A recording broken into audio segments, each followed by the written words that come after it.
ఆడవాళ్ళకు ఉన్నాయి, మగవాళ్ళకు ఉన్నాయి, కులాల వారిగా ఉన్నాయి. కానీ నేనేమంటున్నా అంటే మా చట్టసభలల్లా కళాకారులకు రిజర్వేషన్ కావాలి, మనం ఎమ్మెల్యే కావాలి, మనకు ఎమ్మెల్సీ కోటాల ఈ ప్రభుత్వాలు మనల్ని ఎమ్మెల్సీలను చేయాలి. మనకు పైసలు పెట్టే దమ్ము లేకపోవచ్చు, ఖర్చు పెట్టే దమ్ము లేకపోవచ్చు, కానీ రాజకీయం చేసే దమ్ము, పరిపాలన చేసేటువంటి దమ్ము నిజంగా కళాకారులకు ఉంది. కాబట్టి మాకు రిజర్వేషన్ కావాలని చెప్తా ఉన్నాను. మేము ఎమ్మెల్యే కావాలి, మేము ఎంపీ కావాలి. రూట్లా ఏమున్నది మాకు కదా తెలుసు. వాస్తవానికి నేను విద్యార్థి ఉద్యమ నాయకుని ఉస్మానియా యూనివర్సిటీ పిహెచ్డి, మీ అందరికి తెలుసు. వాస్తవం ఏమవుతుందంటే విద్యార్థులే ఉద్యమకారులు, రాజకీయ నాయకులే ఉద్యమకారులు, సంఘాలులే ఉద్యమకారులు అని అంటారు. కానీ మనము పొయ్యి పెట్టి మీద కుండ పెట్టి మంట పెట్టడానికి కట్టెలను మేము లేకపోతే మీరు వచ్చి అంటున్నానే, లేకపోతే రాజకీయ నాయకులు ఎక్కడ వచ్చిండ్రు. మేము పాట పాడితేనే కదా మీరు ఆట ఆడింది, మేము పాట పాడితేనే కదా మీరు సేద తీరింది, మేము గజ్జె కట్టితేనే కదా మేము దొంగలేస్తేనే కదా మీరు వచ్చింది. కాబట్టి మాకు చట్టసభలలో రిజర్వేషన్ కావాలి. రెండోది సార్, టీఆర్ఎస్ ప్రభుత్వం ఒక 550 మందికి ఉద్యోగాలు ఇచ్చింది, ఒక్క 500 మందికి ఇచ్చింది. కానీ మన ప్రభుత్వం వచ్చి ఇప్పటికి 3 సంవత్సరాలు కావస్తున్నా కానీ చాలా మంది నిరుద్యోగ కళాకారులు గత 12 సంవత్సరాలుగా రోజు కాలికి సంకన డబ్బేసుకొని తిండి లేకుండా వాళ్ళు తిరుగుతూ ఉద్యమాలు చేస్తూ ఉన్నారు సార్. కనీసము వాళ్ళకు ఒక 2 అంటే దఫాలుగా ఒక మొదటి దఫా ఒక 500 మందికి ఉద్యోగాలు కల్పిస్తే, ఒక చెప్తున్నాను మళ్ళా కూడా ఉండాలా, ఒక దఫా 500 మందికి అలా కల్పిస్తే సార్ 30,000 జీతం బాబు. తర్వాత చెప్తున్నా ఉంటుంది, తర్వాత ఉంటుంది. 500 మందికి ఉదాహరణ ఇస్తే వినండి బాబు, అరే మీకు నచ్చడానికి మరి ఉదాహరణ చెప్తున్నా. మొదటి దఫా 500 మందికి ఇస్తే ఒకరికి 30,000 జీతం సార్. 30,000 జీతం అయితే ఒక సంవత్సరానికి ఎంత అవుతుందంటే 1,50,00,000 రూపాయలు నెలకు అవుతుందండి. ఆ 1,50,00,000 12 సంవత్సరానికి వచ్చేస్తే 18 కోట్ల రూపాయలు అవుతాయి. అంటే 18 కోట్ల రూపాయలు మన ప్రభుత్వానికి వాళ్ళు పెట్టే బడ్జెట్ లోపల 0.05% ఇస్తే ఏం పోతుంది అంటున్నా, అంటున్నా.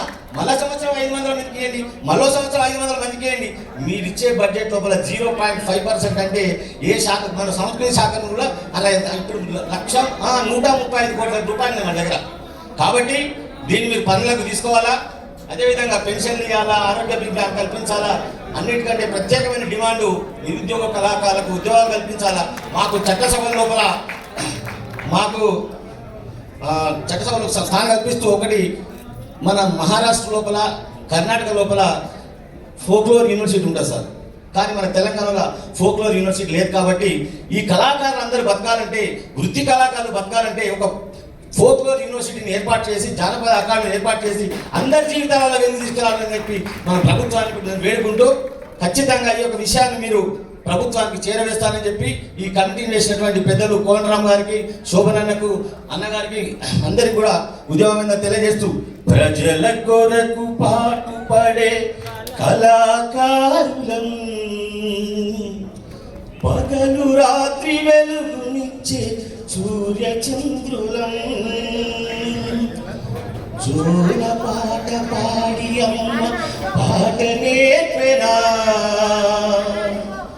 ఊయలలో ఊపి నిన్ను ఊరడించెనా, అమ్మ రుణం తీర్చ శక్తి లేకపోయినా నారచనే అమ్మ పాట రుణము తీర్చునా, ప్రజల కొరకు పాటుపడే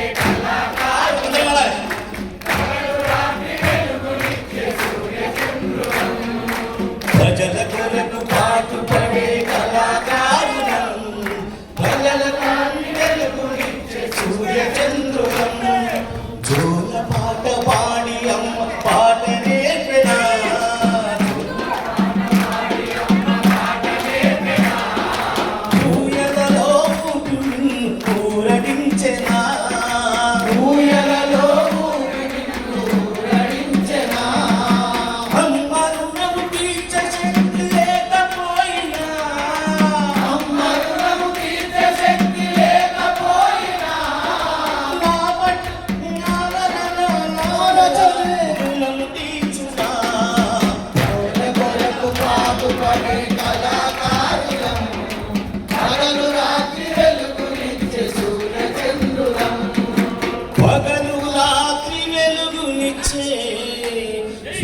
సూర్య చంద్రులం.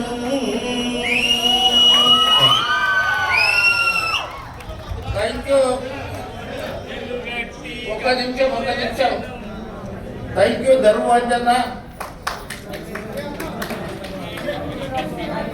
మీరు మీ శక్తి మీకు తెలుస్తలేదు.